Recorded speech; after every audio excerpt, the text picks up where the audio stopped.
Nouvelle convocation du tribunal de l'actualité. Nous vous savons très bien des médias leaders True TV et Watt FM.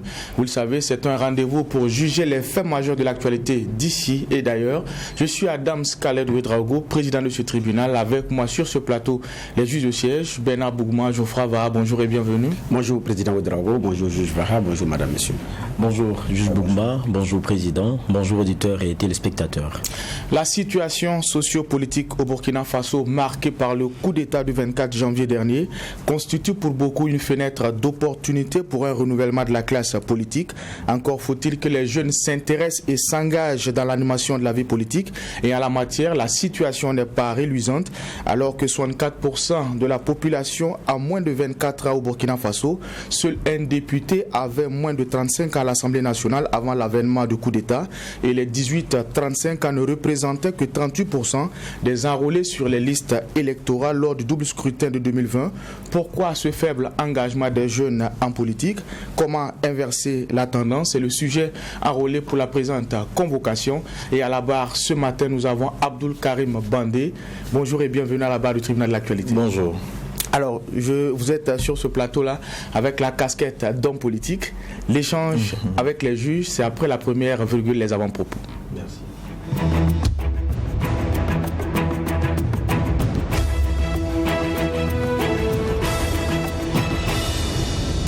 Messieurs les juges, vous avez la parole. On commence avec le juge Bougma. Merci président. Mon avant-propos va concerner la suite de ce que nous avons eu hier en ce qui concerne l'expulsion de l'ambassadeur de la France au Mali et qui a suscité l'indignation de la classe politique française, notamment les candidats à la prochaine présidentielle qui traitent les Maliens d'ingrats, parce qu'effectivement il y a 52 soldats français qui sont tombés au Mali pour la paix au Mali, pour la sécurisation du Mali, et donc dans ces conditions ce n'est pas du tout acceptable. Donc on a vu effectivement cette levée de bouclier, tous bords confondus, de Le Pen à Zemmour, et en passant par Mélenchon. En tout cas, chacun est allé de ses commentaires. Je n'oublie pas également les propos de Jean-Yves Le Drian qui qualifie les autorités maliennes illégitimes, qui prennent des décisions irresponsables.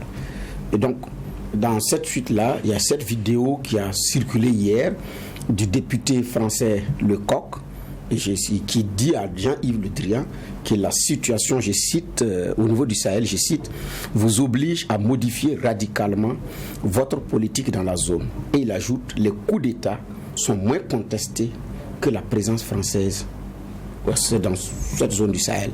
Effectivement, c'est le constat qui est là, et donc qui remet en doute la politique française et qui demande à la France, c'est comme c'est long, de reconsidérer un certain nombre de choses. Je pense qu'il y a cette lecture-là également que la France doit pouvoir avoir. Ce n'est pas être contre la France, c'est d'appeler à plus de réalisme. Aujourd'hui, nous sommes dans un monde ouvert. Il y a beaucoup plus de pays partenaires. Il y a cette liberté aussi, cette souveraineté de choisir avec qui je vais traiter sur tel ou tel aspect, sans être lié effectivement par des textes ou par un certain nombre de choses. Et même s'il y a ces textes, à un moment donné, la jeune génération, ça va être très difficile qu'elle s'embarrasse de ces textes-là. Parce que l'époque où vous avez des dirigeants qui ont fait leur classe à Dijon, à Bordeaux, Panthéon, Paris, comme je ne sais pas moi, Sorbonne, Harvard, Cambridge, oui. Mais cette époque est en train d'être finie. Où vous avez des gens qui ont évolué sur le même continent, dans la même université, de son premier diplôme universitaire jusqu'à être professeur titulaire, sans faire les classes dans une université européenne. Donc il y a moins de complexes. C'est derrière la vis-à-vis, alors que l'autre, nos papis, nos tontons sont leurs produits. Donc, il y a cette réalité-là qui est là. Donc, il faut en tenir compte dans la lecture, et c'est à peu près ce que dit le député Lecoq. Mais, d'autres aspects, l'autre suite, c'est en lien effectivement toujours avec cet avant-propos. C'est une publication que j'ai prise sur le faso.net. Et c'est un père camélien, le père Charles Kinda, qui partait dans un cimetière, qui se baladait dans un cimetière et qui a découvert des tombes avec des noms à consonance burkinabé. Effectivement, il cherche à savoir. Et bon, il se trouve qu'effectivement, c'était pendant la Seconde Guerre mondiale. la Seconde Guerre mondiale, où il est dit qu'en Italie, de novembre 1943 à juillet 1944, sous les ordres, c'est un extrait de l'article, du général Join, le corps expéditionnaire français avait un effectif global de 125 000 hommes, dont 54%, donc plus de la moitié, 54% issus des colonies à majorité nord-africaine. Et donc, quand ces personnes sont tombées, elles ont été ensevelies en respectant également leur religion. Et il est dit que les sépultures sont ornées de croix latines, de stèles musulmanes, israélites, libres penseurs, entre parenthèses animistes, suivant la religion de chaque mort. Et maintenant, effectivement, il y a de ces prénoms-là il y a Kam, mais c'est des prénoms burkinabés, quoi. Donc, comme c'est un avant-propos, il ne pourrait pas être très long. Mais par exemple, il y a un Kouka Nkiema, et puis ensuite, il y a un Siekam, soldat de première classe. Bon, bref. Donc, comme c'est un avant-propos, je fais ce rappel pour dire, nous aussi, nous avons été embarqués dans une guerre dite mondiale, donc on n'était mêlés ni de loin, ni de près. Mais malgré nous, et le Mali, c'est plus de 11 000 personnes qui sont restées là-bas. Et certains n'ont même pas pu être identifiés. Donc, moi, j'ai dit, la classe politique française s'indigne, oui. Mais ça doit sonner un déclic pour nous, les Africains. Pour dire, nous aussi, nous avons contribué. Ce qu'on reproche à la France, ce n'est pas sa présence, ce n'est pas, mais on s'interroge sur la sincérité d'une collaboration qui est aussi légitime. Mais c'est aussi de comprendre qu'il y a une autre façon de faire, une condescendance qui est en train de finir, parce qu'on est devenu dans un monde globalisé où le libre choix, effectivement, des partenaires est aussi donné de voir. Mais sans être contre X ou Y, ça appelle à du réalisme, et même des Français le disent, dont le député Lecoq. Merci, juge Bouma. Juge Va. Oui, merci Président. Mon avant-propos va concerner la Guinée-Bissau. Hier, on a tous eu notre attention assez captivée par l'actualité là-bas. Confusion forte, un peu comme au début, un certain dimanche à Ouagadougou. On a parlé de tirs non loin de la présidence. C'était encore plus affirmé, tir à l'arme lourde, alors que le président et ses ministres étaient en train de tenir un conseil. Ils étaient, on va dire, presque coincés là-bas pendant des heures. Et alors qu'on pensait que certains annonçaient déjà qu'il était tombé, et il y avait l'annonce de ce qu'il allait avoir incessamment un point de presse et qui allait être animé par le président lui-même. Et donc Embalo a donné le détail sur ce qui s'est passé. Il n'a pas caché, il y a eu plusieurs blessés, plusieurs morts. Lui, en tout cas visiblement, lorsqu'il est sorti, il se portait assez bien, et on sentait qu'ils avaient passé quand même un long moment coincés quelque part, parce que Dios attirait, et que l'armée, elle aussi, est restée aux côtés de Embalo et a pu repousser. Il a fallu d'une enquête et qu'on en saurait beaucoup plus. Mais il connaît déjà les raisons, c'est lui-même qui annonce.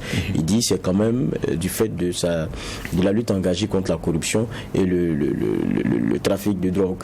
Et on sait que c'est un pays qui est la porte aussi de l'Europe pour ce qui est du passage de la drogue. On parle de 30 tonnes de cocaïne par an qui y passe. C'est quand même le 5e de la consommation de cocaïne aux États-Unis, pour montrer un peu l'ampleur.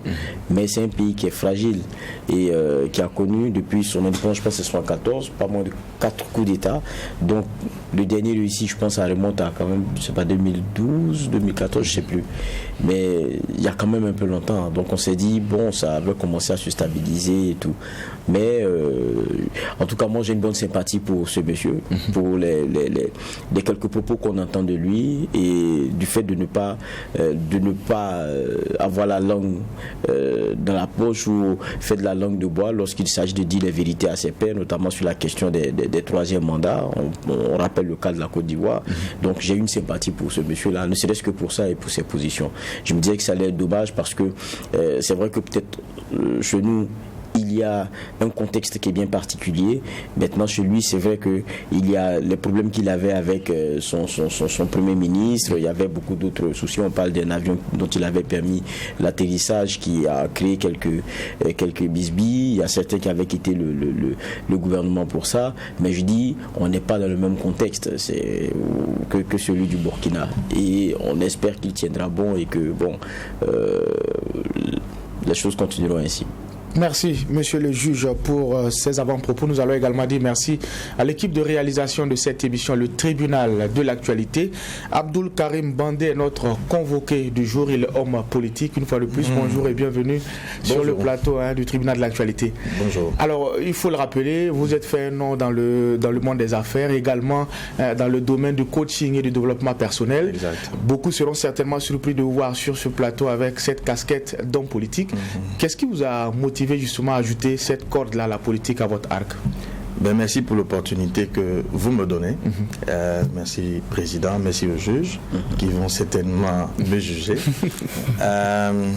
Déjà, je rends grâce à Dieu aussi pour cette occasion. Est-ce que je suis homme politique? Je dirais plutôt, je m'invite dans ce débat. Parce qu'il y a des pères qui font ce métier, qui ont cet engagement depuis des années. Nous estimons aujourd'hui, en tant que jeunes, que l'heure est suffisamment grave pour que nous restions en tant qu'observateurs, en tant que personnes qui continuent à critiquer. Et qu'il est temps pour nous, en tout cas, de pouvoir donner de la voix, de pouvoir apporter notre contribution justement à l'édification de notre pays. Qu'est-ce qui nous pousse à le faire? C'est la question que vous posez, à passer donc de ce cadre d'entrepreneur, de coach, connu dans le domaine de l'entrepreneuriat, pour parler aujourd'hui des questions politiques. Moi, je crois, je suis très passionné de leadership. Et en leadership, on parle d'influence. Il y a 5 sphères d'influence. Le plus petit niveau, c'est l'individu. Après, c'est la famille. Ensuite, vous avez le social, l'économie. Et le plus haut niveau d'influence possible, c'est la politique. J'ai besoin dans ma vie d'être utile. Au-delà de mes intérêts personnels, qu'est-ce que je peux apporter moi en tant que... À quoi ma vie peut servir? C'est une question que je me pose constamment. Et quand je vois la situation de mon pays, quand je vois le désintérêt grandissant des jeunes par rapport à ces questions politiques, j'estime qu'il faut faire quelque chose.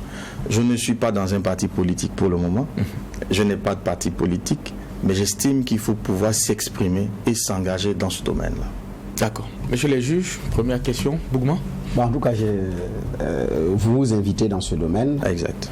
Déjà dans un parti politique, ou bien vous envisagez créer votre parti politique?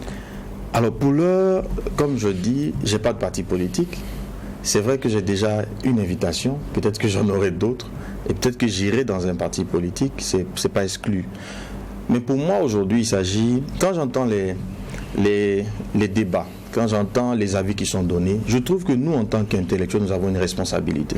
Au moins de nous exprimer, ne serait-ce que ça. Parce que faire de la politique, c'est pas forcément occuper des fonctions. Des gens m'ont dit avant que je ne vienne sur ce plateau, parce que j'ai pris des conseils, ce que tu fais déjà, l'impact social que tu as déjà, le fait d'accompagner des jeunes, de les sensibiliser, c'est déjà bien. Pourquoi tu ne te contentes pas de ça? Je dis, mais nous crions toujours au changement. Disons, nous voulons que le Burkina Faso change. Nous sommes intellectuels capables de lire les situations, de les apprécier de manière un peu plus différente, un peu plus subtile. Mais on reste dans nos coins pour protéger nos acquis et nos intérêts. Et on dit non, c'est aux politiciens de le faire. Et quand tu dis que tu veux être politicien, on te demande, est-ce que tu es suffisamment voyou? Est-ce que tu es suffisamment bandit? Est-ce que tu seras capable de faire du mal à autrui? Mais si nous considérons que seuls des voyous, des bandits devraient que faire de la politique, comment nous voulons que les choses changent?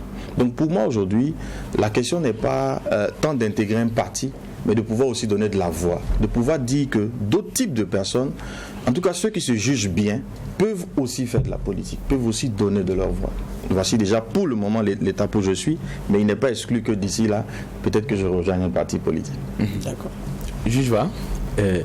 Moi, j'aurais une question. Je sais que ceux qui nous écoutent diront, ces derniers temps, on voit des OSC qui multiplient les comment dire cela, les points de presse, les sorties. C'est comme un genre de clin d'œil qui est fait au nouveau pouvoir qu'on a aussi. Vous venez maintenant en politique. À un moment donné, le Burkina connaît une heure qui est quand même aussi différente. C'est quoi? Vous êtes intéressé par quelque chose? C'est l'opportunité du moment? C'est une conviction? Laquelle? Alors, pour ceux qui me suivent déjà, ils savent que c'est quelque chose que j'annonce depuis des années. D'accord. Je crois que ça fait 13 ans que j'annonce que tôt ou tard je serai en politique. Et je le dis souvent. Et il y a beaucoup de vidéos qui peuvent le montrer. Ensuite, déjà en novembre, je fais une émission sur une télévision où effectivement il s'agit de questions politiques plus ou moins qui sont abordées. Donc c'est pas nouveau dans ma façon de vivre. Est-ce que je suis intéressé? je gagne assez bien ma vie. Je pense que je prends plus de risques parce que toutes les personnes à qui j'ai posé la question, ou en tout cas j'ai partagé mon avis, je vais aller en politique, ils m'ont dit, me demander, qu'est-ce que tu vas chercher? Pourquoi tu cherches des problèmes? Tu as une activité qui semble fonctionner bien. Je dis bien qui semble parce qu'après, je ne suis pas abouti comme je le souhaite, mais qui semble fonctionner bien. Qu'est-ce que tu viens faire dans ce nid où tu peux tout perdre? Où on peut tout de suite te faire des ennemis qui seront prêts à voir ton entreprise fermée, à voir tes activités s'arrêter. Donc, pour moi, je pense il serait difficile de me juger, de me justifier, de dire que j'ai aucun intérêt derrière, mais je pense quand même qu'il serait non plus assez difficile de dire que je viens à la recherche d'un intérêt quelconque, surtout matériel. Je ne suis pas contre non plus, et ça j'assume, vouloir jouer un rôle dans la transition dans la vie de mon pays, parce que j'estime que j'ai quelque chose à apporter. J'estime que j'ai une expérience qui peut être mise d'une manière ou d'une autre à la disposition de mon pays, oui. Mais ce n'est pas dans le but d'obtenir des choses pour moi, mais c'est dans le but d'apporter quelque chose à ma nation. D'accord. Alors, c'est vrai que vous l'avez dit dans votre propos introductif, dans l'imaginaire populaire, quand on parle de politique, c'est le milieu par excellence de la duperie, des coups bas. Est-ce que vous avez les épaules suffisamment larges pour descendre dans ce monde du requin, voilà, comme on le dit? Je dis que c'est des années de réflexion. Là, dernièrement, c'est des mois. Il a fallu... la semaine dernière encore, je posais la question à mon épouse, est-ce que je devrais y aller? Et puis elle m'a dit, l'homme que je connais est quelqu'un qui aime voler au secours des autres, qui aime en tout cas apporter des solutions aux problématiques des autres. Et je pense que tu devrais le faire. D'accord? Il y a des risques, certains. Et je trouve même quelque part assez normal. Vous voyez, quand j'avais décidé d'entreprendre, je travaillais, je gagnais assez bien ma vie, j'avais en moyenne un revenu de 500 000 francs mois. Je parle de quelque chose d'il y a 12 ans à peu près. Et puis des gens me disaient, tu gagnes déjà bien ta vie, qu'est-ce que tu vas faire en entrepreneuriat? Pourquoi tu veux démissionner? Tu vas prendre du risque, c'est trop compliqué. Et quand tu deviens entrepreneur, tu vois, tu risques d'avoir des pratiques occultes, etc., etc. Mais on m'a dit plein de choses. Ça fait 12 ans que je suis entrepreneur, je n'ai pas regretté. Il y a des coûts à prendre. Je crois que chaque secteur a ses réalités. Il y a un prix à payer. Est-ce que je serai capable de payer le prix? J'en sais rien. Peut-être que quand la pression sera forte, je trouverai une équipe pour dire, les gars, je vous rends votre politique et puis je vais faire autre chose. Mais je m'en voudrais de ne pas essayer. Je crois que une vie, elle est courte, la vie. Tout au plus 120 ans, dit un livre, et puis en général, 80, j'en ai 41. J'ai pas envie de passer le reste de ma vie à regretter de ne pas avoir essayé. De ne pas surtout avoir essayé. Est-ce que je réussirai? J'en sais rien. Mais je veux au moins essayer. Et j'ai envie d'inviter que par mon action, que d'autres personnes qui hésitent comme moi, parce que je sais qu'il y a plein de Burkinabés qui ont envie, qui se posent toujours la question de qu'est-ce qu'ils devraient faire. Ils hésitent, parce qu'ils n'ont pas la formule parfaite. J'ai pas la formule parfaite, mais j'ai dit qu'il faut au moins essayer. Et j'ai toujours fonctionné ainsi. J'espère que par la grâce de Dieu, mon action portera déjà ne serait qu'en sensibilisation et que je pourrai avoir un impact concret sur le devenir de ma nation. En tout cas, c'est mon rêve, c'est une aspiration profonde que j'ai. Okay. Juge Bouma? Non, je passe à... Okay. Au départ, il y avait un président qui posait aussi, dans la façon de poser le débat, la réalité de l'implication, notamment de notre jeunesse.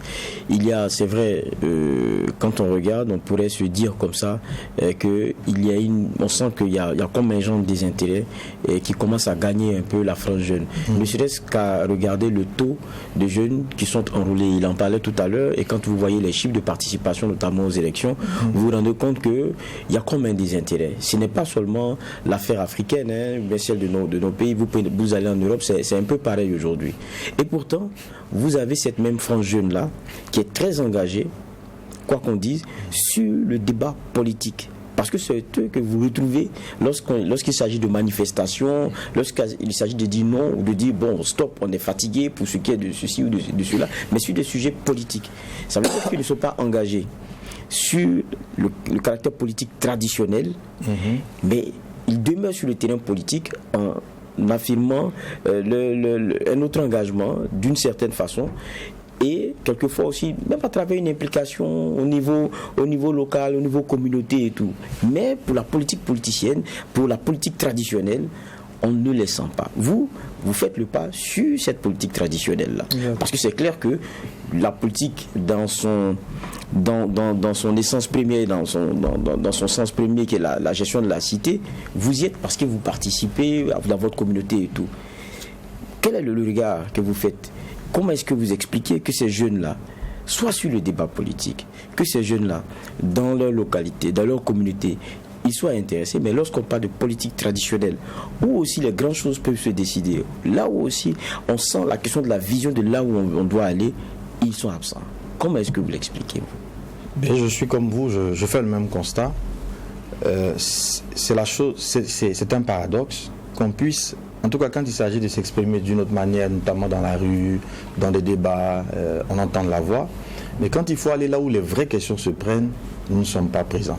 Et je trouve que c'est dangereux si on continue dans cette voie. Je n'ai pas d'explication, mais j'ai plutôt une invite. Parce que c'est là que les décisions se jouent.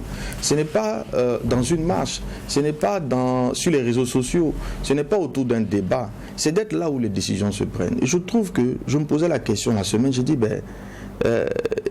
notre génération arrive à un moment donné. Je crois qu'il y a une transformation générationnelle qui est en cours. Hein. Il y a un transfert de génération qui est fait déjà même par la mortalité de l'homme. Parce qu'au bout d'un nombre d'années, vous voulez ou vous voulez pas, vous êtes obligé de céder la place parce que vous n'avez plus l'énergie nécessaire pour le faire.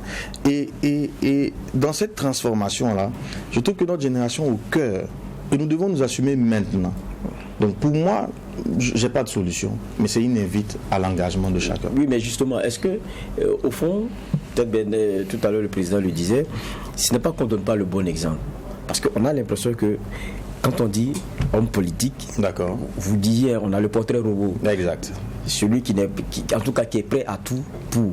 Alors qu'il y en a qui se disent bon écoutez, moi je ne suis pas prêt à tout pour un certain nombre d'éléments. Maintenant après on se retrouve, comme le disait, c'était une écriture sur Facebook que j'ai beaucoup aimé, et blablabla, on ne fait que parler, on critique notre représentation nationale, les vieux là sont en train de dormir là-bas, ils ne posent pas de questions, il n'y a pas de qualité dans le débat. Maintenant on est tellement intelligent mais qu'on reste que sur Facebook. Mais en même temps aussi, quand vous regardez notre crème politique, c'est elle qui nous a envoyé dans ce dans quoi nous sommes aujourd'hui. Okay.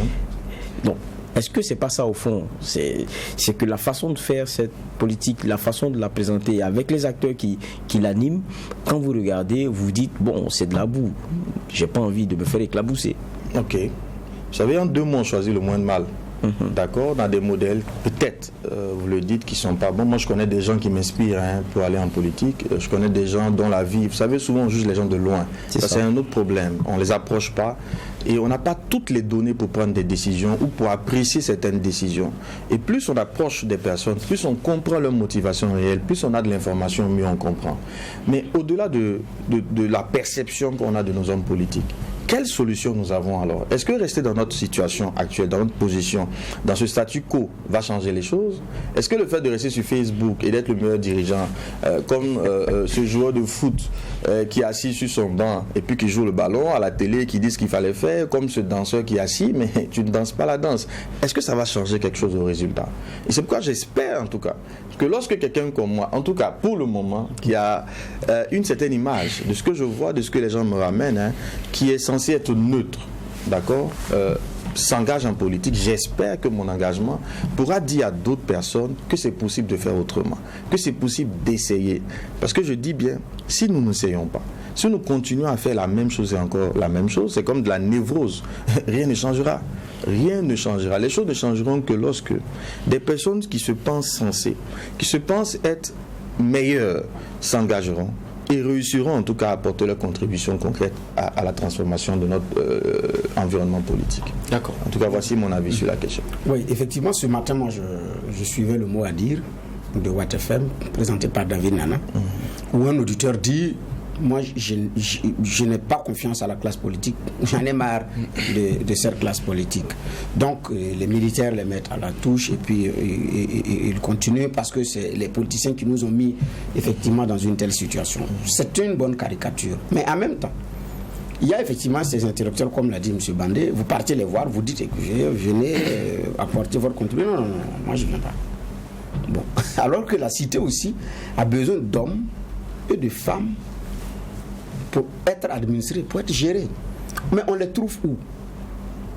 Parce que vous ne pouvez pas aussi venir dans un gouvernement incarner une fonction purement administrative seulement. Elle est politique et administrative. On ne peut pas dissocier les deux. Donc, bon, monsieur est sain, mais il ne veut pas venir se salir parce qu'il estime que ceux qui sont là-bas sont sales. Et parfois même c'est un regard de l'extérieur. On qualifie mieux quelque chose qu'on ne connaît même pas. Bon, donc on est dans une certaine fiction, mais en même temps on se laisse, c'est les mêmes là qui continuent. Maintenant, vous dites que c'est d'ailleurs ce qui fonde votre engagement, parce qu'il n'est pas question de passer le temps à critiquer ceux qui nous gouvernent sans effectivement apporter sa contribution naturellement avec ses forces et ses faiblesses. Ça c'est vrai. Mais de ce qu'on dit de la politique, de l'homme politique, parce qu'il y en a qu'on apprécie qui sont entrés, c'est devenu autre chose. Okay. Voilà, vous dites que c'est une longue année de réflexion. Alors, sur le choix des questions idéologiques, même s'il y en a aujourd'hui qui estiment que ce n'est pas nécessaire, est-ce que vous avez, comme on appelle ça, un schéma idéologique qui vous suit? Parce qu'on entend parler de la gauche, de la droite, il y en a même qui se revendiquent parti chrétien, ou bien à consonance islamique et tout ça. Vous avez fait le choix de quelle idéologie? Alors, il faut dire que je suis dans une phase d'apprentissage. Ok. Déjà, je suis démocrate profondément. Je crois qu'il faut préserver les libertés et que chacun... je me définis quelque part. Hein. C'est vrai que j'ai peur de lâcher le mot, parce que je suis entrepreneur. Je crois dans la libre entreprise. Je crois que celui qui travaille doit mériter son salaire. Je crois que nous devons nous battre pour ce dans quoi nous croyons. Mais je suis en phase d'apprentissage. J'estime que la politique est une école à part entière.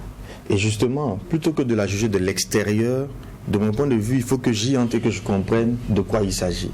Et je vous promets que si je rentre et que je ne me sens pas capable de supporter ce qui se passe, mais je ressortirai. Au moins, j'aurai le mérite, peut-être qu'on rira de moi, il a essayé, il est reparti, mais j'aurai le mérite d'avoir essayé, parce que je refuse de ne pas essayer. Je refuse d'avoir des jugements de valeur qui ne sont pas appuyés sur des éléments factuels. Et donc, comme il a dit, est-ce que j'ai une idéologie aujourd'hui dont je m'intéresse de plus en plus? Je commence à étudier ce qui existe comme offre sur le marché politique burkinabé. Je vois que c'est la social-démocratie qui domine en général, parce que tout le monde se reconnaît dans ce modèle-là. Je cherche à le comprendre au mieux, parce que je n'ai pas une formation politique de base.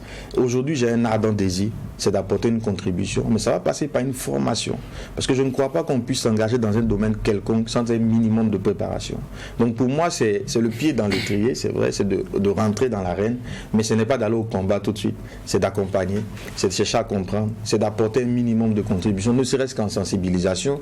Moi, si on sort de ce plateau et que quelqu'un me dit « Ah, je t'ai écouté, ben, t'es un peu fou quand même », mais je crois que j'ai essayé aussi. Je dis, ben, tant mieux, j'ai déjà réussi quelque chose. D'avoir permis à quelqu'un de se poser la question et de franchir le pas. Donc pour moi, c'est ça. Pour le moment, l'étape dans laquelle je suis, je n'ai pas un choix structuré en termes d'idéologie, mais j'estime qu'aussi, la maison est en train de brûler. Hein. Je ne sais pas si les Burkinabés mesurent la situation dans laquelle on est. Je ne crois même pas que l'ennemi du Burkina, ce soit une question de constitution, de président élu et tout. Notre ennemi est plus sérieux que ça. Je crois que dans les mois qui viennent, l'euphorie va tomber là du coup d'État et la réalité va nous rattraper.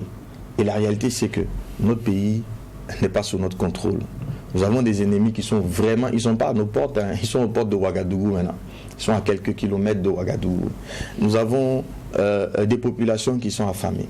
Nous allons voir la montée, de mon point de vue, des prix des denrées. Ce qui va entraîner encore une autre crise. Ça commence. Quelqu'un me disait qu'aujourd'hui, le prix des engrais a été multiplié par 4. Bon, imaginez la conséquence sur l'agriculture. Est-ce que nous allons vivre dans les mois qui viennent? Est-ce que nous devons nous asseoir et continuer juste à critiquer? Je ne sais pas ce qu'il faut faire. Quand une maison brûle, là, je crois qu'on ne se pose pas la question de l'eau qu'on va utiliser pour l'éteindre. On cherche juste à résoudre le problème d'urgence qui se présente. Et là, pour moi, il y a vraiment une urgence. Pourquoi on reste encore en train de critiquer ou de penser que c'est X ou Y qui cherche à préserver des intérêts? Parce que si la maison est détruite, il n'y a aucun intérêt à préserver. Aucun intérêt à préserver. D'accord. Alors, M. Bandé, un homme politique de ce pays a dit la politique, ce sont les idées. Éminent professeur. Son entrée en politique a été suscitée par certains parce qu'avant c'était les conférences publiques, c'était des idées qu'il donnait. Mais la réalité du terrain a montré autre chose. La politique, c'est aussi de l'argent. Absolument. On a vu le rapport du RENLAC qui montre que pour séduire l'électorat, il faut avoir aussi des billets de banque. Est-ce que vous avez pris en compte cette donne-là et quelle est votre lecture là-dessus? Alors, j'ai pas, à la date d'aujourd'hui, l'ambition de conquérir le pouvoir d'État. Donc, il ne s'agit pas pour moi de chercher à devenir président. Je ne suis même pas intéressé par un poste électif. Je suis juste intéressé à la date d'aujourd'hui par le fait de pouvoir dire mon mot. Vous voyez, quand je regarde l'ambiance, le débat, je vous dis chaque fois que je pose la question, je dis, mais qu'est-ce que vous pensez de la politique? Est-ce qu'on ne devrait pas s'engager en politique? Tout le monde me dit, mais t'es fou, ça ne sert à rien, ça ne va rien changer. Je dis, mais si vous pensez que ça ne va rien changer, alors qu'est-ce qu'on fait? On dit, bon, on ne sait pas, un homme providentiel viendra. Mais c'est qui cet homme providentiel? Il viendra d'où si nous ne le suscitons pas? De l'autre côté, en tant que dirigeant d'entreprise, je vous dis que quand un dirigeant n'est pas en paix, quand il n'est pas serein, quand il subit trop de critiques, et des critiques qui parfois ne sont même pas fondées, en fait, vous le déstabilisez. Parce que l'équilibre émotionnel, la paix, la sérénité, c'est l'homme à 3 cerveaux, hein, le limbique, le cortex et le reptilien. Et lorsque vous prenez une décision sur la base, par exemple, du limbique, c'est une décision émotive, par exemple, qui est fondée sur la peur. Vous allez faire des erreurs. Vous avez besoin de prendre des décisions vraiment sur la base de votre cortex, donc du raisonnement, du bon sens. Mais lorsque ce que vous devez administrer sont un problème pour vous, ceux contre qui vous vous battez sont un problème pour vous, vous êtes entre les taux, là, vous êtes entre l'enclume et le marteau, vous savez, ça devient extrêmement compliqué de décider. Et moi, je pense que je ne suis d'aucun bord, mais je pense qu'il faut que dès qu'on a élu un président, que nous l'accompagnons, que nous puissions au mieux lui permettre de nous administrer. Parce qu'il est élu pour tous les Burkinabés. Alors, est-ce que j'ai besoin d'argent aujourd'hui? Est-ce qu'on a besoin d'argent pour faire de la politique? Absolument. Hein. Je suis d'avis. Hein. Vous ne pouvez pas prétendre résoudre les problèmes des autres quand vous-même, vous n'êtes pas dans un minimum de confort. Ce serait difficile quand même. Et je crois que les psychologues l'expliquent bien. C'est une question de besoin. Vous n'avez pas satisfait les besoins de base. Comment on peut vous intéresser aux besoins les plus élevés? C'est assez compliqué. Donc oui, on a besoin d'argent. Oui, je pense à cette problématique aussi. C'est pour ça qu'il est important à un moment donné de pouvoir s'associer à d'autres, parce que c'est ensemble que nous sommes forts pour une lutte. Mais comme ma cause, mon engagement aujourd'hui n'est pas la conquête du pouvoir, c'est pas la dimension financière qui sera le défi, mais c'est ma capacité justement à intéresser d'autres personnes à faire de la politique autrement. J'y vais. Ce qui est intéressant avec vous, prenez les choses avec beaucoup d'humilité. Moi, je pense que c'est déjà bon, et de dire, je viens dans un domaine ou un secteur que je ne maîtrise pas. Mais quand on vous entend, vous dites, je viens aussi avec toute la bonne foi possible. Et j'espère rencontrer une bonne foi en face qui me guidera et qui me permettra de me forger, parce que je pense que j'ai quelque chose à apporter. Ça, c'est très bien. Mais on a déjà des offres politiques sur place. D'accord. Vous n'avez pas, vous n'êtes d'aucun parti pour l'instant. Et je pense que créer un parti ou vouloir l'organiser, quand j'écoute votre démarche, ça aussi, c'est pas l'objectif pour le moment. Non. Dans l'offre que nous avons, vous, qu'est-ce qui vous va le mieux? Quand je regarde les partis, c'est pas piège. Non, je comprends, c'est tout à fait piège. Hein. C'est tout à fait piège. J'avoue qu'à la date d'aujourd'hui, j'ai du respect pour chacun des partis existants. Est-ce que j'ai un parti en priorité? J'ai vraiment une tendance à ne pas m'opposer. C'est ma tendance naturelle. Hein. C'est une tendance à accompagner. D'accord? Est-ce que... parce que dès que tu dis que tu accompagnes, il est venu aussi manger, il est venu à la soupe. D'accord? C'est un point de vue et il y aura toujours des points de vue de ce type. Je crois que le maçon s'apprécie au pied du mur.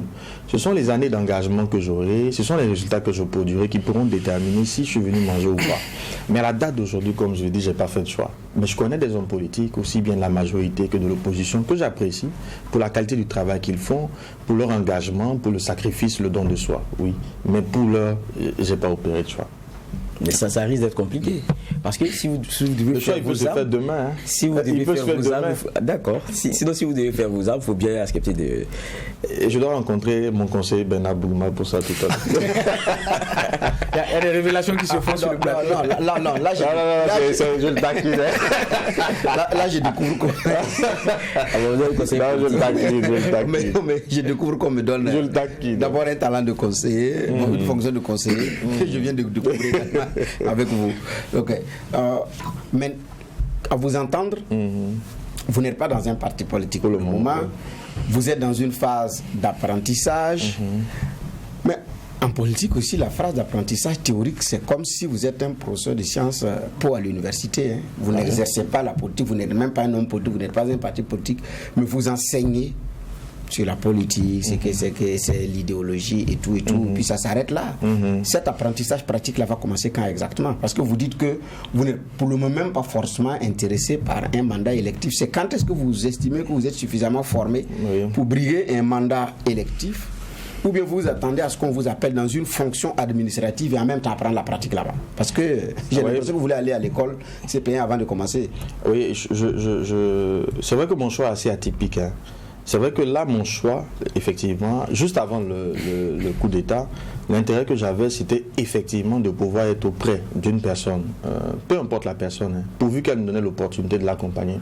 Parce que pour moi, vous savez, j'ai passé beaucoup d'années à accompagner l'administration publique en matière de formation. J'ai vu un peu son fonctionnement. Et je vous dis que nous qui venons de l'extérieur, nous du privé, ne comprenons pas ce que c'est que l'administration publique. C'est deux paradigmes différents. Et justement, la chose politique est directement adossée à la machine administrative. Et moi, j'avais ce fort besoin de dire, allons dans la machine, apportons notre contribution. Et il y avait déjà des pistes. Il se pouvait que je puisse jouer un rôle quelque part. Mais pas, j'insiste, je l'ai même dit à cette personne qui avait intérêt, qui était intéressée de ce que je l'accompagne, je n'étais pas du tout intéressé par un salaire. Non. Mon but simplement était de venir. J'ai quand même un certain bagage en termes de management, en termes de communication, qui aurait pu servir quelque part. Donc pour moi, c'était surtout ça. Mais je pense que je vais considérer très sérieusement. D'ailleurs, j'ai une offre sous la main. Peut-être que bientôt, je reviendrai vous dire que j'ai intégré un parti politique. Ça me semble urgent. Bon, il y a aussi un aspect que je voulais qu'on aborde et sur lequel on puisse avoir aussi votre avis. C'est que quand on regarde, tout à l'heure, on a parlé de l'engagement des jeunes. D'accord. Et de ce que, pour ce qui est de la politique traditionnelle, on les sent plus enclins. Mais lorsqu'il s'agit de débat, donc d'engagement, toujours quoi qu'on dise sur celui politique, ils sont présents, mais d'une autre façon. Mais il y a aussi, enlevons ces jeunes-là, je prends votre cas, opérateur économique, parce que vous étiez du privé, bon, vous êtes du privé toujours, vous êtes entrepreneur. Il y en a de gros qu'on a au Burkina, de grands chefs, de grands entrepreneurs qu'on connaît et tout. Mais quelquefois, même lorsque le sujet politique les concerne, ils sont taiseux. Je prends un exemple simple. Vous avez un débat à l'Assemblée nationale sur une taxe qui va impacter leurs affaires ou bien qui va impacter leur activité, pour lesquels ils ont une lecture pour être les plus du domaine, pour les entrepreneurs du domaine, de savoir que cette taxe à la fin, ça risque d'être contre-productif parce que même à la payer, on risque de tomber, par exemple, pour beaucoup, dans un incivisme fiscal parce que c'est intenable. Mais ils vont se taire. Ils ne vont pas rentrer dans le débat. Ailleurs, par exemple, vous verrez que sur ces questions, ils seront les premiers, ils seront en première ligne pour donner le. Là, on est sur le débat politique. C'est ça pour moi aussi la question politique. C'est ça son essence. C'est dans la gestion de la cité apporter sa contribution, dire ce qu'on pense. Mais sur ce chapitre-là, peut-être on va critiquer les jeunes, mais même cette frange-là, elle est taiseuse. Chacun se dit non. Si je parle, demain là, c'est les impôts qui vont venir auditer et c'est ceci, c'est cela. Personne ne veut prendre le risque. Exact. Ça, vous l'avez vécu, vous. Je suis dedans. Ma présence ici, c'est le même risque que je prends. Et l'analyse, c'est vraiment là tout l'essence de ma présence sur ce plateau, de ma volonté de m'engager en politique. Parce que nous sommes, quand je regarde le Burkinabé, nous sommes très préoccupés par nos intérêts. Nous regardons nos intérêts avant l'intérêt général. Parce qu'effectivement, un homme d'affaires qui va en politique prend un gros risque. Je vous promets que quand je vais quitter ce plateau, il me dit, mais tu es devenu fou, petit. Tu as envie de te mettre dans des problèmes. Parce que c'est ce qu'on m'a dit avant que je ne vienne ici.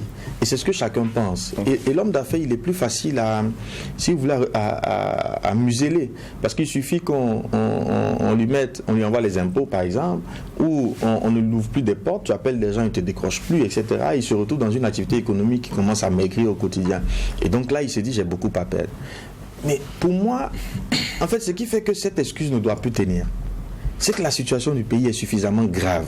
Ces intérêts que nous voulons maintenir là, nous pouvons les maintenir parce qu'il y a un pays qui fonctionne, parce qu'il y a un pays qui est en paix, parce qu'il y a un pays qui est stable. L'heure est tellement grave que nous devons dépasser de mon point de vue, cette recherche d'intérêt personnel et de prendre le risque pour notre nation. Pour moi, c'est là où on se trouve. Le jeu, ou du moins l'enjeu pour moi aujourd'hui, c'est ça. La situation, je ne sais pas comment les Burkinabés regardent la situation de leur pays, mais j'estime que la situation est suffisamment grave pour que nous continuions à regarder à nos intérêts, et non à l'intérêt national, et non à la préservation de l'intégrité de notre nation. Mais en même temps, ce que vous dites quand vous confirmez que souvent il y a l'enjeu, parce qu'il y a le contre-coup, quelquefois avec un retour du bâton qui peut ne pas être favorable pour vos affaires. Moi, on ne peut pas dire le nom. J'ai un exemple d'un jeune qui a décidé aussi de candidater, je pense que c'était pour les députations. Voilà, il s'est dit, bon, je peux avoir quelque chose à faire, je peux avoir un rôle à jouer. Il a tenté à travers un parti à être sur des listes, mais il m'a dit après, tu vois, j'ai beaucoup perdu dans cette affaire-là parce que, bon, dans ma volonté d'apporter quelque chose, après, j'ai reçu des gars chez moi pour bien lire dans mes comptes et tout, parce que il est convaincu que c'est lié à ça. Ouais. Et en souriant, quand ils sont venus, lui ont dit on a payé le député. Alors qu'il a échoué. Ça ne participe pas aussi de la sérénité, même pour ceux qui ont envie de s'engager. Je ne suis pas vraiment d'avis. Hein. C'est des coups sous la ceinture, c'est pas souhaitable. Mais regardez, souvent je vois des jeunes entrepreneurs qui plaident pour que les aînés les aident. D'accord ? Et les jeunes entrepreneurs viennent dans un secteur et puis disent on ne nous aide pas. Mais attends, on ne vient pas là pour être aidé. On vient là pour se battre. Tu montes sur un ring, tu vas donner des coups, tu vas en recevoir. Si le gars il cogne dur, t'as pas à te plaindre, tu es venu pour recevoir des coups. Mais non, on ne souhaite pas les avoir les coups. Et on doit se préparer, à mon avis, pour les encaisser. Parce qu'il y aura des coups. Il s'agit du pouvoir le plus important. Je crois que dans nos traditions Mouaga, même d'ailleurs, je ne suis pas moi aussi de souche, mais dans la tradition Mouaga, vous allez rapidement constater que pour devenir roi, il y a un prix à payer. Et le prix peut être très fort. Donc tu ne peux pas vouloir accéder, ou en tout cas participer au pouvoir le plus important, et tu veux le faire en te baladant. Donc pour moi, ce n'est pas évident. C'est à nous de nous préparer, d'avoir des comptes suffisamment clairs. Je ne pense pas que la perfection existe, mais d'avoir des comptes suffisamment clairs, d'avoir le moins de choses à se reprocher avant d'y aller. Là, je suis d'accord. Parce que les coups, effectivement, je ne me peux pas à les recevoir. Est-ce que je serai capable de les encaisser ? Ça reste une autre question. J'ai bien envie d'essayer. Et comme je vous ai dit, si c'est trop dur, peut-être que je reviendrai sur ce plateau pour vous dire, les gars, je renonce parce que l'affaire là est trop compliquée. Pas seulement être capable d'encaisser, mais peut-être d'en donner. Donner des coups, ça dépend de ce qu'on appelle coups. Hein. Moi, j'ai toujours fonctionné avec des valeurs. J'ai toujours ce souci, ceux qui me connaissent savent que j'ai des principes. Je suis quelqu'un de principe. La rigueur est une de mes valeurs fondamentales, la franchise et l'humilité. Alors, il y a d'autres valeurs qui sont pour moi stratégiques. Des coups qui valent la peine de donner, je te donnerai. Alors là, s'il faut donner des coups, j'en donnerai. Mais ça devrait rester des coups au-dessus de la ceinture, pas en dessous de la ceinture.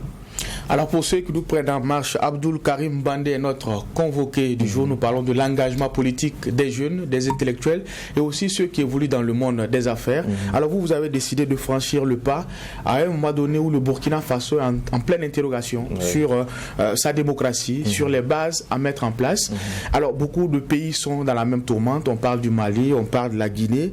Quand on prend le cas spécifique du Burkina Faso, on a eu des civils au pouvoir, 3, à part Michel Kafando qui est venu dans un contexte que tout le monde connaît. Alors, les 2 autres n'ont pas terminé leur mandat. Est-ce que ça ne vous donne pas matière à réfléchir dans votre engagement politique? Et ce qu'il faut poser comme base. Et la question qu'on a se poser, pourquoi cette démocratie ne fonctionne pas? Quand vous dites matière à réfléchir, je n'ai pas compris la question. Est-ce que justement cette situation, ce qu'on vit au Burkina Faso, justement ne vous inquiète pas en tant qu'acteur politique? Est-ce que justement ça ne vous met pas dans de l'appréhension avant de vous engager justement? Je suis inquiet, j'ai peur. Je vous dis encore ce matin, je me demandais est-ce que c'était la peine de venir? Est-ce que je n'allais pas vous faire un faux bond? J'ai peur.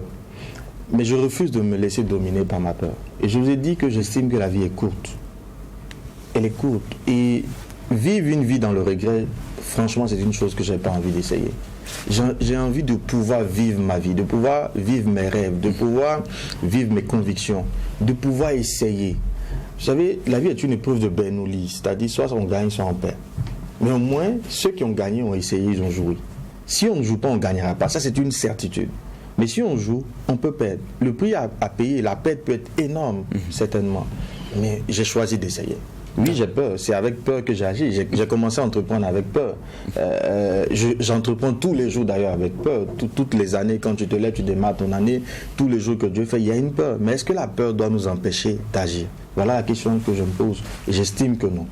Mais je crois aussi que la question du président, je ne sais pas si je me trompe, elle a plusieurs dimensions. D'accord. C'est que quand on regarde, à la vérité, c'est que celui qui vient, le civil, finit par être enlevé par le militaire. Ok. Et je me rappelle, lorsque vous aviez le point de presse c'était le COPAD, non, le regroupement de partis de l'ex-majorité. Ils ont dit, ce qui est arrivé, c'est l'échec de la classe politique entière. Comme si ce qu'ils actent ici, c'est qu'ils comprennent que la déliquescence des choses, c'est eux qui l'ont entretenu. Et c'est ce qui a conduit à cela. Mais ça aussi, c'est notre démocratie. Je pense que c'est notre dimension que le président pose ici. Est-ce que nous sommes dans un modèle qui permet, pour ceux qui s'engagent en politique comme vous, est-ce que vous pensez que c'est des modèles qui nous permettent de vivre pleinement les renouvellements qu'on veut, avec les personnes qu'il faut à la place qu'il faut, avec des militaires qu'on veut avoir à côté, avec une politique qui est celle du civil, avec un président forcément civil et élu, mais qui termine des mandats et qui se passe de façon comme on le veut dans nos démocraties électives là, qui se fasse comme il se faut. Est-ce qu'on n'a pas une démocratie héritée qui a des avatars et qui font que jusqu'à présent on a du mal à calibrer les choses? C'est vrai que le modèle peut être repensé, il peut être amélioré. Mais pour moi, au-delà du système, c'est les hommes. Vous avez beau établir le meilleur système de gestion, le meilleur système politique, si les acteurs, les hommes qui y sont ne jouent pas leur rôle, ça ne marchera pas. À mon sens, la priorité au Burkina Faso, c'est l'éducation. C'est l'homme. C'est sur l'homme que nous devons travailler. Parce que tant que on n'aura pas des hommes qui comprennent les enjeux, tant qu'on n'aura pas des hommes qui sont matures, je vais dire en griffe, qui laissent leurs intérêts personnels pour l'intérêt général, je vous dis, quel que soit le système que vous mettrez, on trouvera toujours le moyen de le contourner. On vous dit que la France s'est fait hacker. D'accord, ils ont des informaticiens puissants, mais on trouve toujours le moyen de détourner le système. Il y aura toujours un moyen de détourner le système. Et pour moi, ce n'est pas l'exemplarité, ce n'est pas la qualité du service que nous apporterons justement aux populations, que ces populations-là pourront croire en nous. Donc ce n'est pas tant l'organisation qui compte, mais c'est plutôt les hommes. L'organisation, c'est vrai, c'est comme des espèces de barrières, de limites qu'on mettra pour empêcher qu'il y ait des excès, oui. Mais quelle que soit cette organisation politique, quels que soient les aménagements qu'on fera, si on n'a pas les hommes qu'il faut, ça ne marchera pas. Et les hommes, là, ils sont à l'image de notre société. Ils sortent de nos sociétés. Ce sont nos frères, ce sont nos sœurs. C'est le Burkinabé. Et le travail à faire pour moi, c'est sur le Burkinabé. C'est un travail que j'ai commencé, je le signale aussi au passage, depuis plusieurs années, où régulièrement j'organisais des rencontres avec les jeunes pour leur dire, changez votre façon de voir, changez votre façon de penser le Burkina. Il ne s'agit pas de vous uniquement, il s'agit de penser nation. Ça, c'est un travail, à mon avis, qui est une priorité. C'est l'homme qui est le problème. Ce n'est pas le système. Okay. Bouma. Bon, en tout cas, c'est parce que c'est l'homme qui en même temps fait le système, puisqu'il a aussi la capacité de le changer. Mais en même temps, nous sommes dans une situation où vous arrivez, on dit bon, un président ça marche comme ça, un ministre ça marche comme ça, un député ça fonctionne comme ça. Et maintenant, comment est-ce qu'on change fondamentalement les choses de l'intérieur? C'est beaucoup plus le débat. Bon. À vous entendre parler, bon, vous êtes à vos débuts. Vous êtes naturellement à vos débuts. Est-ce que aussi il y a cet homme politique-là qui a marqué ou qui a créé le déclic en vous de rentrer dans cet univers de la politique? Au Burkina ou dans le monde, vous voulez dire? Oui. Au Burkina ou que ce soit dans le monde, je ne sais pas. Parce qu'il y en a qui disent c'est un tel qui a d'autres qui disent c'est mon maître de CM2. Ça peut arriver. Voilà. Moi, c'est mon amour pour ma patrie. Vous savez, je suis né hors du Burkina. J'ai vécu dans un pays voisin avant d'arriver ici. Et je suis arrivé j'avais 18 ans à peu près, 19 ans. J'avais l'âge de voter. D'abord, je l'ai eu là-bas avant de venir. Et je me souviens de cette chose que quand il y avait des élections dans ce pays, j'avais pas le droit à la parole. J'avais bien envie de donner mon avis, de m'exprimer, je ne pouvais pas. Et puis j'arrive dans mon pays, et ce jour-là, il y avait des élections, il fallait s'enrôler. Je vais prendre ma carte d'électeur, et j'ai des amis qui sont assis en train de causer. J'ai dit, mais les gars, qu'est-ce que vous faites? Il faut aller s'enrôler. Ils me disent, non, c'est pas leur problème. J'ai dit, mais attends, ce jour-là, j'ai fait mon premier discours politique. Hein. Je vous promets qu'ils ont tous pris leur carte. Tout le monde a pris sa carte. J'ai dit, mais est-ce que vous comprenez ce que vous êtes en train de faire là? Moi, j'ai eu ce désir de voter, je ne pouvais pas. Mais comme vous l'avez, vous négligez sa valeur. Est-ce que vous connaissez le coût d'une élection? Prenons le coût de l'élection, divisons par le nombre de Burkinabés. Ça coûte combien une élection? Combien l'État dépense pour que toi, tu aies ce privilège d'aller voter? Et tu ne votes pas. Tu sais combien d'hommes sont morts pour que tu aies ce droit? Et finalement, ils ont tous pris leur carte. J'ai dit, tu peux prendre ta carte si tu veux, et puis tu barres. Tu n'es pas obligé de voter quelqu'un, mais va prendre ta carte au moins, va dans l'une et puis dis je ne suis pas d'accord, je ne crois en aucun d'entre vous. Mais t'asseoir et puis ne rien faire, c'est mortel. Donc si tu veux, pour moi, c'est parti de là. Ce désir là existe depuis cette époque. Comment je fais pour justement apporter ma contribution, pour maintenir ce droit de vote que j'ai par exemple, pour être fier d'être burkinabé? Je vous dis, moi je suis fier d'être burkinabé. Je suis vraiment, quand je sors du Burkina, je suis toujours pressé de revenir. Parce que c'est ce pays-là qui m'appartient.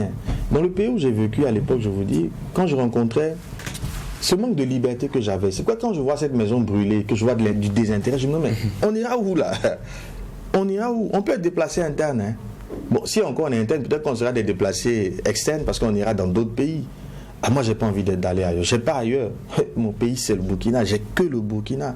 Et tout ce que je peux faire pour permettre que ce pays continue d'exister, pour permettre que ce pays continue, ou du moins se développe, et ait un impact dans la sous-région, même dans le monde, attends, je crois qu'il faut le faire. D'accord. Alors, d'où vient ma passion pour mon pays. Être politique, c'est aussi avoir une capacité, être une force de proposition.